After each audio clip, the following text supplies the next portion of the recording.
In some cases, as we just observed with the less than 10, more than 20 example, if an event has no outcomes, it has probability 0, and we call it an impossible event.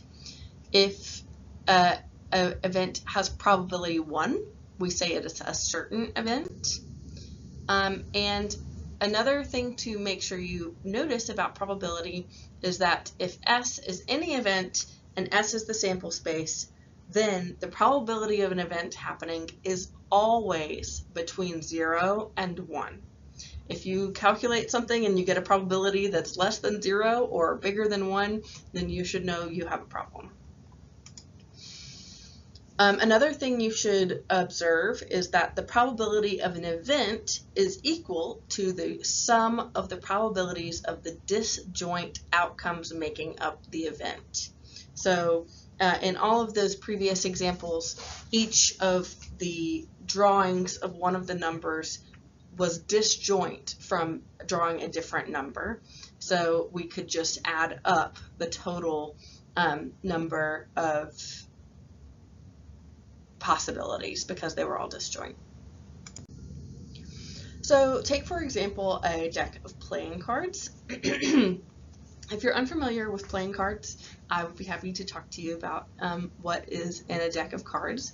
But a deck of cards has 52 cards, 4 suits, and in each suit there are the numbers 2 through 10, then a jack, a queen, a king, and an ace. So if we are drawing cards at random from a deck of playing cards, we could figure out what is the probability that the card is an ace. There are 52 cards in a deck and 4 are aces. So the probability that a card drawn is an ace is 4 out of 52, or we can simplify that to 1 over 13. If we draw a card at random, what's the probability that the card is an ace or a queen? So this is where the summing of these two events is going to come in handy, because the event of drawing an ace and drawing a queen are disjoint. A card cannot be both an ace and a queen. So we have 4 cards that are aces and 4 cards that are queens. So the total probability of drawing an ace or a queen is 8 over 52, or we can simplify to 2 out of 13. 2 events are mutually exclusive if they don't have any elements in common, or we can say that the intersection of those sets is the empty set. So if we take this wheel that spins around from 0 to 9, the sample space is the integers 0 to 9. Event A we could call spinning a 0, 1, 2, 3, or 4. And event B we could call spinning a 5 or a 7. Those 2 events are disjoint because if one happens, then the other cannot. They don't share any outcomes in common.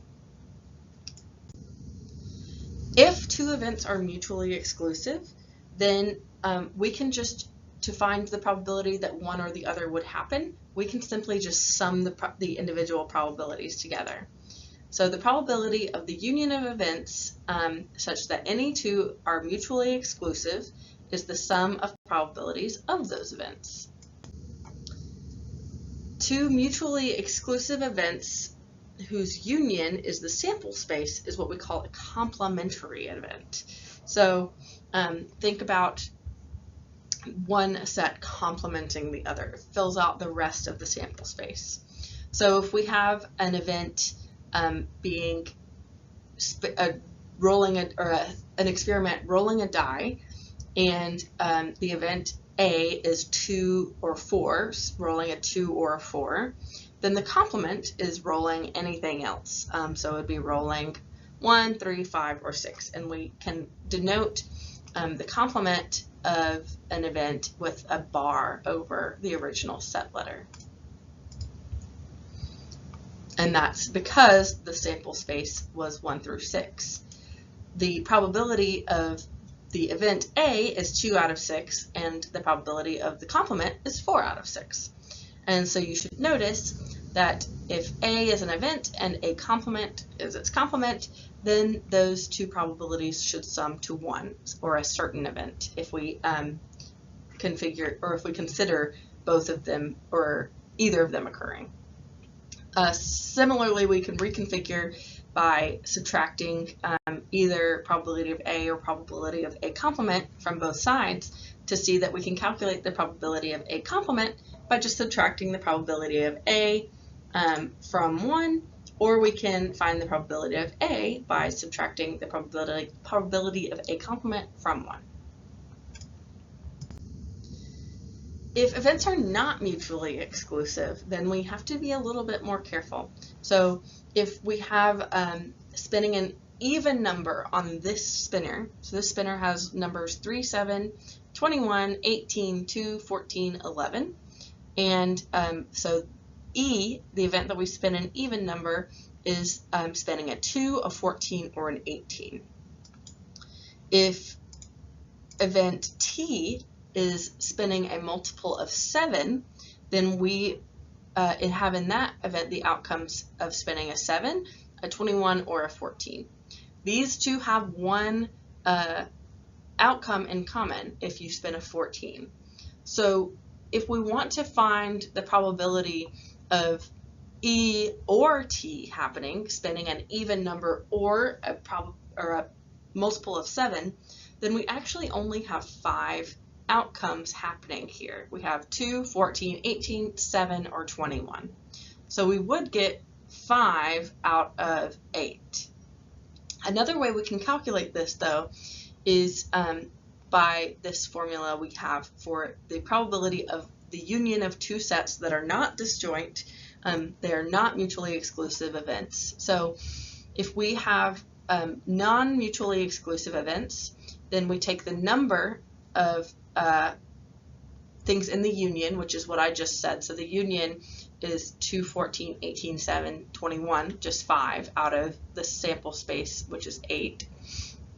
Or we can take the probability of event E plus the probability of event T minus the probability of their intersection or their overlap.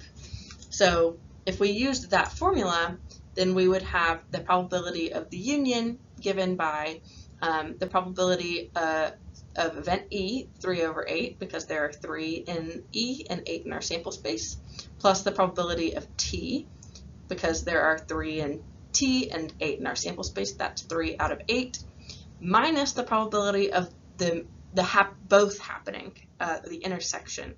So the probability of them both happening is just 1, spinning a 14, in this spinner 1, 8. So we have to subtract that out and we're left with 5 over 8.